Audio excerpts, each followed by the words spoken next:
Hello बच्चों, आज हम आपको सुनाने जा रहे हैं बंद मुट्ठी खुली मुट्ठी कहानी। एक गांव में एक किसान रहता था। उसके दो पुत्र थे।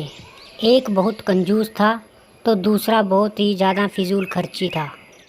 दोनों का स्वभाव एक दूसरे के विपरीत था। पिता उनके इस स्वभाव से बहुत परेशान था। उसने कई बार उन्हें समझाया, लेकिन उन्होंने अपना स्वभाव नहीं बदला। एक दिन पिता को पता चला कि उनके गांव में एक सिद्ध महात्मा पधारे हैं। वो उनके पास इस आस में पहुंच गया कि वो शायद उनके पुत्रों को समझा सके, और उसने महात्मा के पास जाकर महात्मा को अपनी सारी बात बताई कि एक लड़का बहुत ही ज़्यादा कंजूस है और दूसरा लड़का बहुत ही ज़्यादा फिजूल खर्ची है।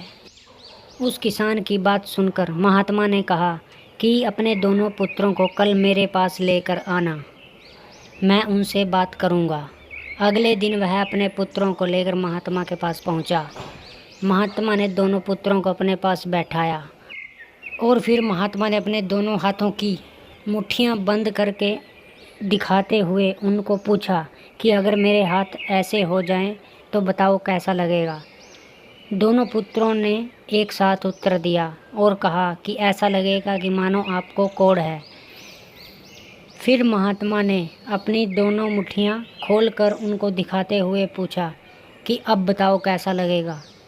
दोनों भाइयों ने फिर यही जवाब दिया कि ऐसा लगता है मानो आपको कोढ़ हुआ है। दोनों का उत्तर सुनकर महात्मा गंभीर हो गए और उनको समझाने लगे, पुत्रों, अपनी मुट्ठी सदा बंद रखना या सदा खुली रखना एक तरह का कोढ़ ही है।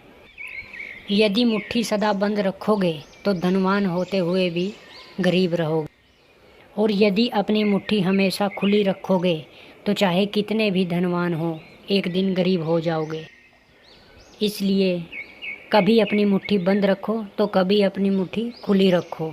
दोनों ही आवश्यकता अनुसार करना चाहिए, क्योंकि तभी जीवन का संतुलन बना रहता है। तभी दोनों को महात्मा जी की बात समझ में आ गई और उन्होंने निश्चय किया कि संतुलन बनाकर ही अपना धन खर्च करेंगे। सीख: जीवन में धन का बहुत महत्व है। उसका खर्च सोच समझ कर करना चाहिए। अधिक कंजूसी भी ठीक नहीं है और अधिक फिजूल खर्ची भी ठीक नहीं है। दोनों ही दरिद्रता का संकेत है। धन्यवाद। Thanks for watching. Please subscribe. Thank you.